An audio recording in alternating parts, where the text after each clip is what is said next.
All right, today we're going to do something a little different. We're not just solving a chemistry problem, we're basically becoming detectives and cracking a mystery. We've got this stubborn, rust-like solid, and it just refuses to dissolve in water. Our mission, if we choose to accept it, is to make it completely vanish.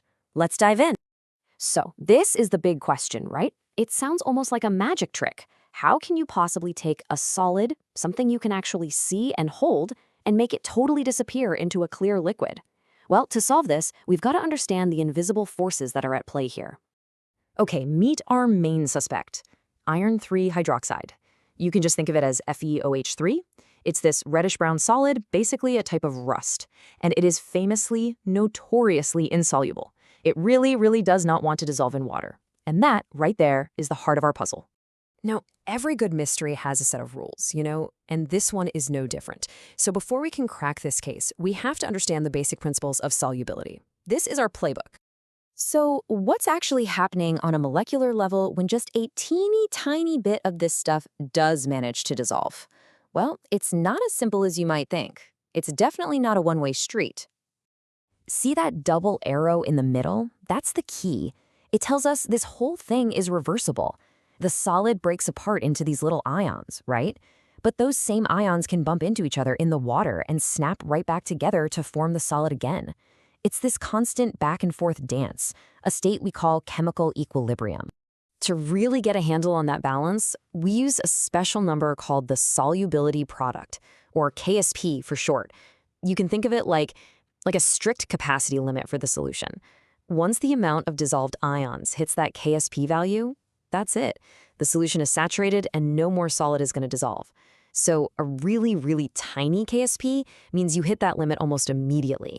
And for our specific puzzle, this is the rulebook. This is the formula we have to work with.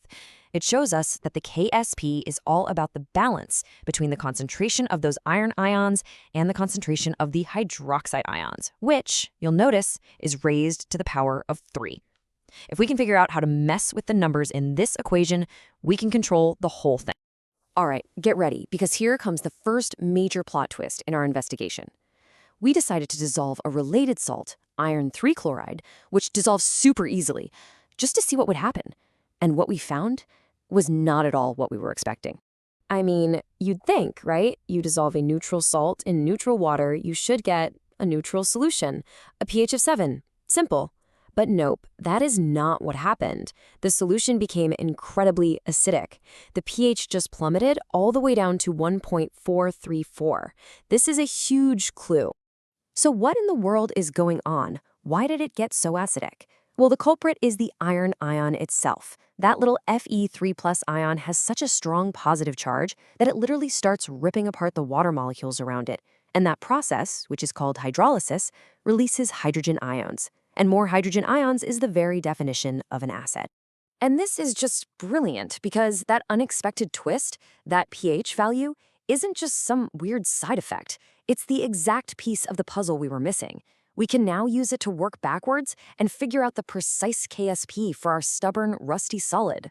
So let's put our new clue to work. Since we know the pH, we can easily calculate the exact concentration of hydroxide ions in the water. Then we just plug that number along with the ion concentration we started with, that's the 0.1 molar you see, right into our KSP formula and solve. And there it is. The solubility product is 2.0 times 10 to the negative 39. I mean, that is an unbelievably small number. It's hard to even wrap your head around. But it confirms mathematically what we already suspected. Iron 3 hydroxide is just incredibly, incredibly insoluble. Okay, puzzle piece 1 is officially in place. So our solid is stubborn. The rules of solubility are completely stacked against us. So what do? We cheat. That's right. We're going to call in a chemical secret agent to completely change the rules of the game. Let's just reset the scene for a second. Imagine a beaker. You've got water, and at the bottom, there's a pile of our solid FeOH3. It's just sitting there in a stable equilibrium, perfectly happy not dissolving.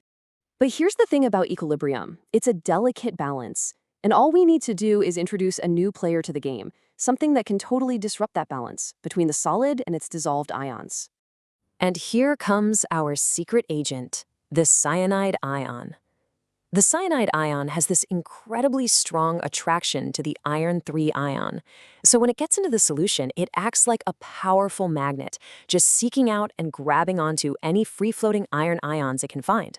So here's how the whole operation works. The cyanide ions form a super stable bond with the iron ions, which effectively yanks them out of that back-and-forth equilibrium we talked about. Now, the system senses that the iron ions are gone, and it tries to restore balance. How? By dissolving more of the solid to replace the iron ions that were just taken away. And if we add enough cyanide, we can just keep pulling and pulling iron out of the solution until, poof, the entire solid is gone. It just vanishes. Okay, so we figured out how to dissolve the solid after it's already formed. But you know what the real masterstroke is? Preventing it from ever even showing up in the first place.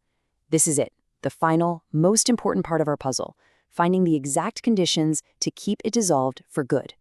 So here's the ultimate challenge. Let's say we have a really dilute solution of iron ions. What's the absolute highest pH we can have before that stubborn iron 3 hydroxide starts crashing out of the solution? This is a question of pure control.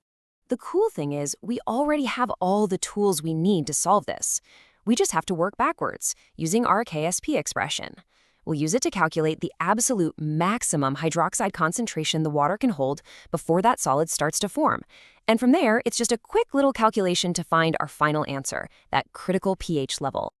And there it is. The answer is 2.8. As long as we keep that solution pretty acidic, below a pH of 2.8, no precipitate will ever form. We've found the exact threshold. The puzzle is officially solved. So, we cracked the case. We solved our chemical mystery. But what's the big picture here? You know, why does understanding this complex little dance of ions and solids actually matter in the real world? Well, the big takeaway is this. Solubility isn't just some fixed number in a textbook. It's a living, dynamic equilibrium. And the beautiful thing about an equilibrium is that it can be manipulated.